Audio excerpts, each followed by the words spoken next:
Friend જય શ્રી કૃષ્ણ, જય માતાજી. કેમ છે કેરી? તમે પૂછો જ માં કેમ છે. અત્યારે મારું છે ને ધ્યાન એ કેરી ઉપર જ છે. આજે મારે રાતનું જમવાનું બાકી છે અને જો મેં છે ને 3 કેરીના ચીરિયા કર્યા છે કેમ કે સાહેબ હમણાં દુકાનેથી આવ્યા ને તો જો આખું લઈ આવ્યા છે ઓર્ગેનિક હો. અને અત્યારે આની સુગંધ એટલી મીઠી મીઠી આવે છે ને કે એની વાત પૂછો માં. અને હાંખું ખાવાની મજા કંઈક અલગ જ હોય. વરસાદ થઈ જાય ને પછી હાંખું ન ખવાય કેમ કે એમાં પછી બાવ થઈ જાય. એટલે આજ સાહેબ લઈ આવ્યા તો સાહેબ તો જ્યાં લેવા ગયા હતા ને ત્યાં સાહેબે તો પેટ ભરીને હાંખું ખાધી. ને પછી ત્યાંથી ભાઈએ કીધું કે છોકરાઓ હાટું લેતા જાવ.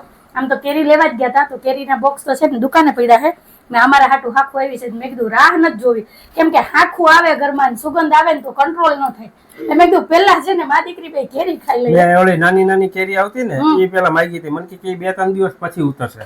હજી તો ખાવાની બહુ મજા આવે. એ બહુ મસ્ત કેરી ઓર્ગેનિક કેરી પાછો જેનો બગીચો છે ને ઈ છે ડોક્ટર છે ને પોતાને 60 વીઘાનો બગીચો છે અને ઈ આ આંબાની ખેતી કરે છે અને એટલી મસ્ત કેરી એની હોય ને કે એની વાત જ પૂછોમાં.